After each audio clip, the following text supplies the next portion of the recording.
What if I told you that the world's balance of power, the one built by Western nations, is quietly shifting right now?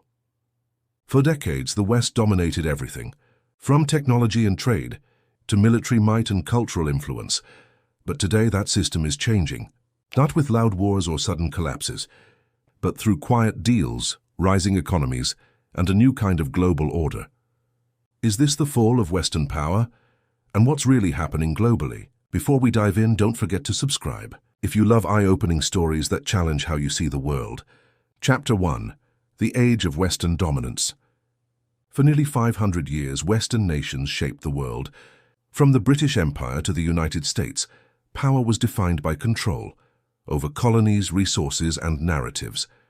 Western powers built the global financial system, wrote the rules of trade, and led in science and innovation.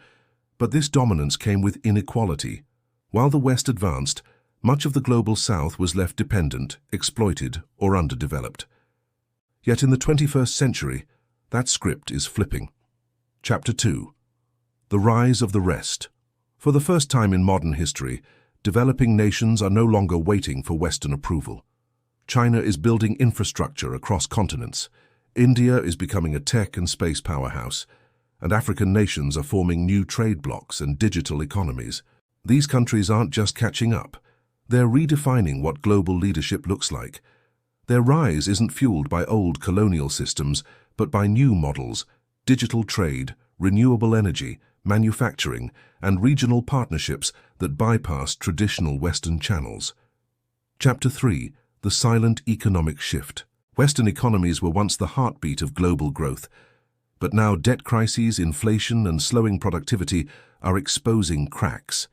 Meanwhile, Asia, the Middle East, and Africa are quietly becoming new centers of production and consumption. China, India, and Southeast Asia are manufacturing giants. The Gulf states are pivoting from oil to green tech. Even in Africa, new tech hubs like Nairobi and Lagos are attracting billions in investment. The future of the global economy is no longer made in the West.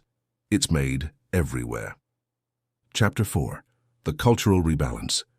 For decades, Hollywood, media channels, and Western universities defined truth, fashion, and success.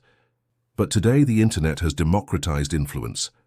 K-pop, Nollywood, Bollywood, anime, and African music are now global exports. TikTok and YouTube have replaced TV networks as the stage for global culture. It's no longer a one-way stream of ideas from west to east. Culture has become a global conversation, and everyone's invited. Chapter 5. The Political Pushback. From BRICS expansion to new regional alliances, non-Western countries are pushing back against Western dominance. Nations are trading in their own currencies, challenging the dollar's supremacy and rejecting Western interventionism. This isn't about hating the West, it's about balance. For many, it's about taking back control of their own narratives and futures.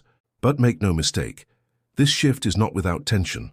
The West is trying to adapt and sometimes resist. Sanctions, tech bans, and geopolitical rivalries all reflect this new global tug-of-war. Chapter 6. The Western Response. Western nations are not fading quietly. The US and Europe are investing heavily in AI, defense, and green transitions to stay ahead. They're also rebranding their relationships with developing nations, from aid-based to partnership-based models. Yet the real question is whether they can evolve fast enough in a world that no longer revolves around them. Chapter 7. A Multipolar World. We are witnessing the birth of a truly multipolar world, one where power is distributed, not centralized. No single nation will dominate like the West once did. Instead, influence will flow between regions, from Beijing to Dubai, Nairobi to Sao Paulo, and beyond. This could mean more balance, or more chaos, more opportunity, or more rivalry. But one thing is certain: the age of unquestioned Western supremacy is ending. Chapter 8. The Technology Tug-of-War. The next battlefield isn't fought with armies, it's fought with algorithms. Artificial intelligence, semiconductors, and data dominance have become the new symbols of power. The United States once led the digital age, but now China, India, and even smaller nations are catching up fast. China's AI research output rivals America's. India is becoming the world's coding capital, and Europe, though slow to innovate, is trying to regulate the digital world before it escapes control. Whoever controls the flow of data and technology in the next decade will shape how nations think, trade, and even believe. And in that race, the West no longer holds a guaranteed lead. Chapter 9. The Resource Realignment. Beneath the surface, a quieter power struggle is unfolding. Over resources. The green energy transition, meant to free the world from oil, has created new dependencies. Rare earth metals, lithium, cobalt, and nickel. These are the new oil, and most of them lie outside the West.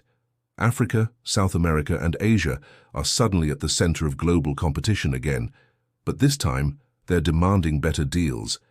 China has already secured massive mining and energy partnerships across continents, while Western nations scramble to catch up. Control over resources no longer means controlling countries. It means controlling the future economy itself. Chapter 10. The Future of Global Power. We are living through a moment that future historians will study as a turning point, the end of one world system and the beginning of another.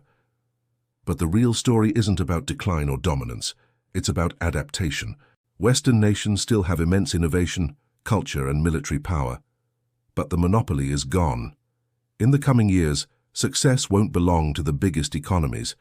It will belong to the most flexible ones. Those that can collaborate across borders, embrace new technology, and balance influence with respect will define the 21st century. The age of Western power may be fading, but a more connected, competitive, and unpredictable world is just beginning. Conclusion.